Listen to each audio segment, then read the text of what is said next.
Good evening, Mr. and Mrs. Cordkillers and all the ships at sea. Let's go to press for the full experience, a show where we watch the first, the ultimate, the lowest, and the last episodes of a series. And I'm Tom Merritt telling Brian Brushwood that we are about to do the first episode of season 1 of the animated series Gargoyles. Tom, number one, I never knew that a radio broadcast could go to press. That's amazing. Number two, I did not expect to find myself as fond of this story as I did. When I was a teenager, I think I was 19 years old when this was first coming out. October 24th, 1994. No, I guess I was 19. This would have also been around like the golden era of actually good animated weekday afternoon cartoons. Your Batmans, where you first got introduced to Harley Quinn, where the story of Mr. Freeze came out and stuff. And at the same time, to me, this story was simply novel because I'm like, hey, aren't these all the actors from Star Trek: The Next Generation? And boy, oh boy, did I enjoy revisiting it. And boy, oh boy, am I glad that I did not follow our mandate to only watch the first episode, but instead I ended up watching the first 4 episodes. How about you? Yeah, so the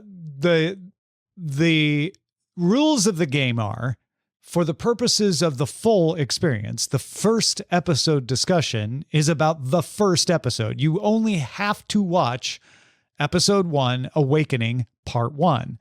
The conundrum, though, is that Gargoyles premiered with 5 episodes run Monday through Friday in October 1994. So there was part 1, part 2, part 3, part 4, part 5, meaning that even though you only had to watch the first episode, you knew that we were going to be tempted to watch more of the episodes. I only took notes on the first episode, and I think it's interesting to discuss it in the vein of like, what if you only watched this one? What if you weren't able to watch the rest of them for whatever reason because of schedules? Maybe you could only watch Mondays, but you couldn't watch the rest of the week. But I did let it continue to play and got into partway through the second episode before Seven the dog needed some stuff, and I couldn't finish it. I probably would have kept going through multiple episodes, though, if I hadn't had other things to do. What about you? Well, I ended up watching 4 episodes. It helps that they're only 22 minutes a pop. Yeah, super short. And it also helps that they very clearly, each episode ends with "to be continued," like you're not getting the full story. But for those of you guys who are unfamiliar, Tom's wife Eileen was the executive producer of Scam School when we launched it way back when in 2008. And I remember pushing very, very hard saying, look, nobody's going to fall in love with this show at 3 to 5 minutes per episode spread out once a week. We have to hit them hard and go like 4 in a row or something. And thankfully, Eileen was on board with that. And I feel like that's part of why I had such a good experience with watching this right now. I don't know if at some subconscious level that was resonating with me at the time. Oh, interesting. Yeah, it is clearly meant to drive you to want to continue to watch. It also worked. Both of those things didn't have to be true. Like, it's easy to say, like, let's make a 5-part series and leave a cliffhanger ending. You can do that in a way that makes you go, you know what? I'm not that interested in watching. I was compelled by the end of this episode to say, well, hold on. I know I only got part of the story. We saw the detective at the beginning. We never went back to her. We spent all our time to Scotland, and then Counselor Troy's demon gargoyle died. I haven't even heard Jonathan Frakes yet. What's going on? And then I let it continue to play, and pretty quickly, boom, I get Jonathan Frakes' voice, and I'm like, oh, okay, here we go. Now, granted, some of that is me knowing what I know now, not people in 1994. Nevertheless, it was a surprisingly sophisticated story that I did not recall, although I didn't watch a lot of Gargoyles back then. And I was kind of impressed, possibly because I had low expectations, but I was kind of impressed at how well told and in some ways subtle the story was.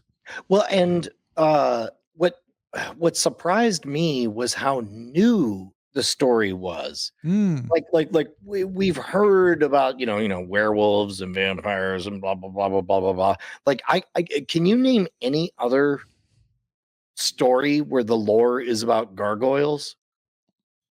No. And about gargoyles who are noble and protectors of their castles. There's a movie from the early 70s called Gargoyles. That's the only thing I could think of. Well, and they turn to stone every time the sun rises, and then they come alive in the dead of night. The first episode, I feel like, would be a very poor representation of what the series is. Obviously, this is a fish out of water story.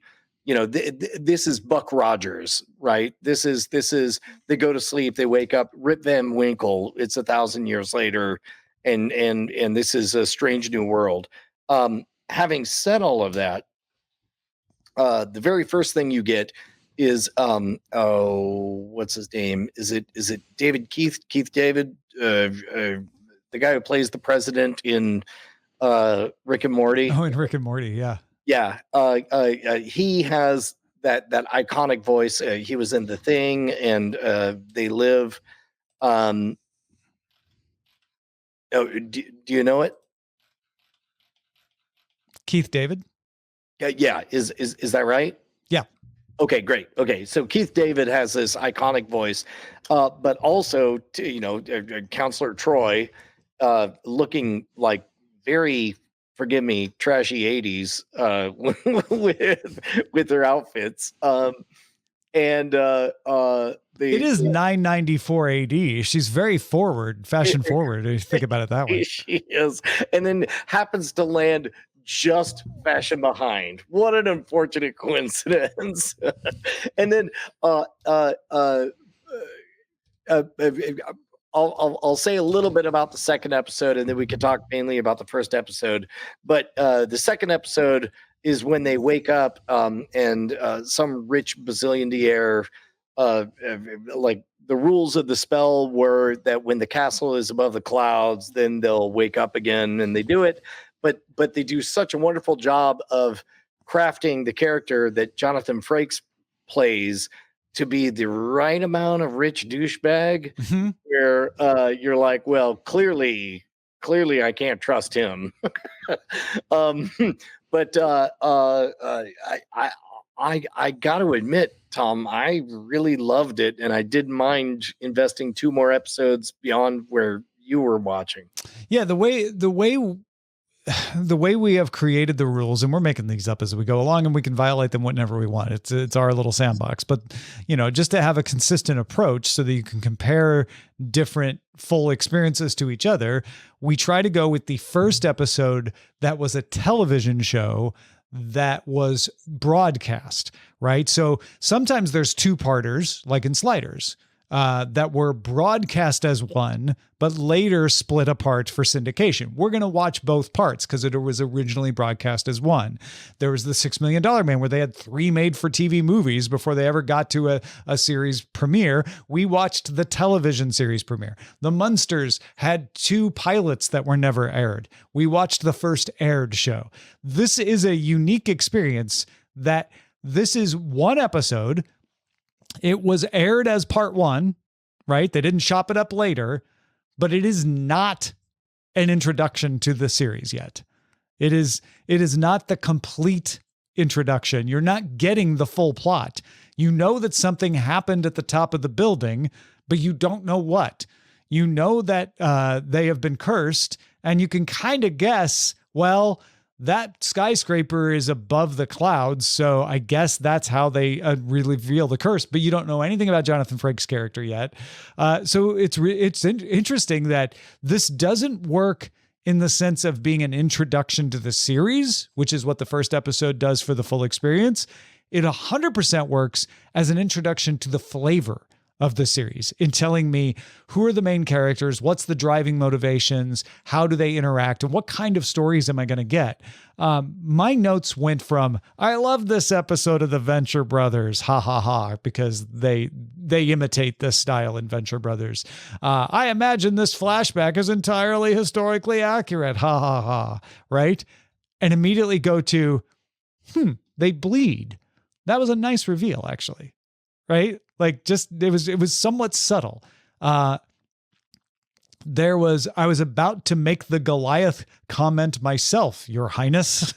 I was basically like, oh wait, so she's going to tolerate, these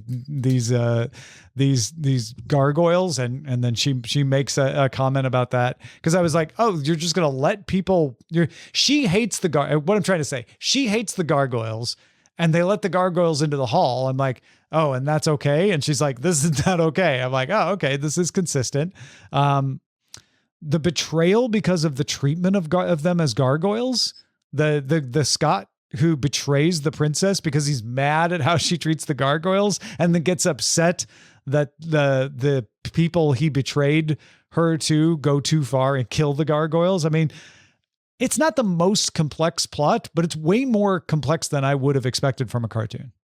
Well, and we don't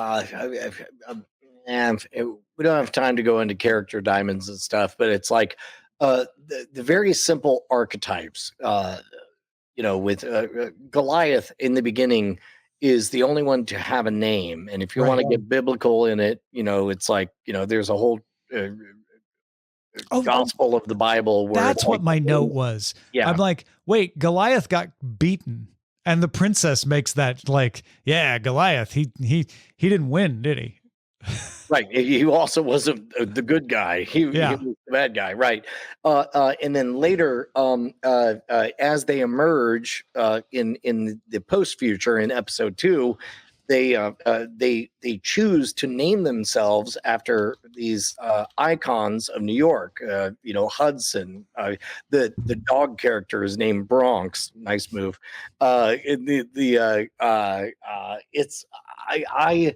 I find it simple, iconic, and adorable. And the first 3 or 4 episodes really are just establishing the rules of the universe.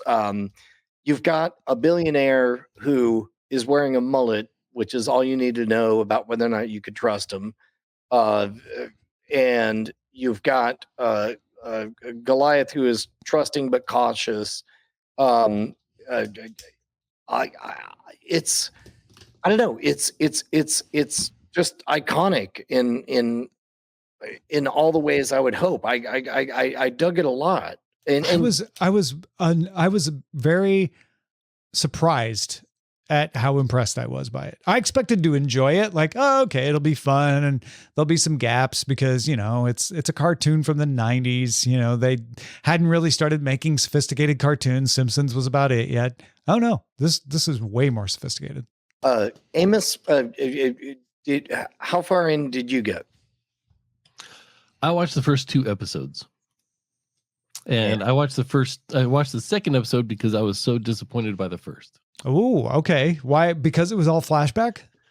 Because I mean, in the first episode, they hadn't even gotten to the curse yet. So there's really no foundation at all. Plot wise. Yeah. Yeah. There was just no development. I was like, there's got to be something more here. And and also it's supposed to be 22 minutes. It felt like about 12 minutes because it just kind of flew by that quickly. After having a good time for it to fly that fast. After watching the second episode, I really enjoyed the 2 episode arc, but on the first episode by itself, I wasn't sold. I watched the second one. The second one really filled me in on the first one, but it was kind of a bit of a letdown. But I've never seen the series before, so I wonder if that's something that has just changed over the last 20 years, where we're much more accustomed to the idea of just beginning in the middle of something and then jumping back, and we'll get caught up eventually. Whereas this was very, very linear, and that's something we don't see very often these days. I think if they hadn't been doing all 5 episodes in the first week, that we would have had or I would have definitely wanted a return to the present button at the end of this first episode, because they set up, there's something happening in a skyscraper in New York. Flashback, 994, 1,000 years ago exactly, 994 AD. Yeah. And it's story. And so you're set up to expect, okay, we're going to go back to the present now, and there's going to be a tip of the hat to like all that Scotland stuff. Well, here's where it came. Here's why it was important. And this episode didn't do that, because they're like, no, we want you to come back tomorrow. We'll give you that hat tip tomorrow. But that's what I mean. It doesn't work as a standalone episode in that way. I 100% agree. However, it was an absolute delight to experience this kind of retro throwback to linear storytelling. On your point, Tom, I think, you know, when you're watching cartoons, you go and they do the intro, right? And then like they'll have like a little mini scene that kind of sets things up, commercial, the main story, commercial, then it comes back for like 2 minutes and then end credits and goes into another commercial. And then you start the next show. Like that's your half-hour layout. If they'd gone to the last commercial and then come back with the mullet billionaire guy finding a book in some rubble or something like that, right? You know, that would have been the button for the present. That would have made the first episode a tie-in that could have lasted. Yeah. Or As he's it walking was. out of the skyscraper we saw at the open going, yes, I found the book. I'm on my way. And you're like, Right. oh, okay. Yeah. But So in that case, it makes me feel like it must have been an intentional decision, because the continuity of consciousness is of Goliath himself. Right. He's conscious. He goes to stone, and then, as far as he knows, this is the next chapter that happens. Yeah. right. Yeah. And And it works. It works if you're watching it all in a row, right? Yeah. So, Exactly. Yeah. Yeah. Because the transition from old Scotland to new whatever city they're in happens in the middle of the second episode. And Well, then so that kind of buttons it up. And now with those two episodes combined, you have like a full.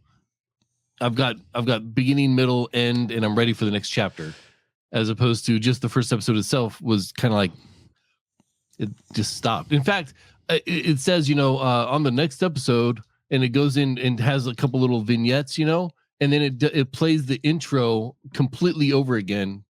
And I thought the intro was actually part of the vignette telling me what's coming up. It was kind of confusing. Yeah. But that was the first time we saw the intro, right? We didn't see it at the beginning. Right. Yeah. Because the beginning, it was just, it had like the that's a kind of a premiere trick, is like your intro comes at the very end because they don't want to spoil it. or oftentimes not until the second episode. Yeah. Right. On there. Right. So what, it was what really are interesting. I kind of dug taking a moment to consider, like, what are the values of the Gargoyles? And it's clear that what they do is they don't say they protect the humans. They say they protect the castle. Mhm. And I thought that was interesting. And I don't think any of the three of us necessarily trust Riker McPonytail,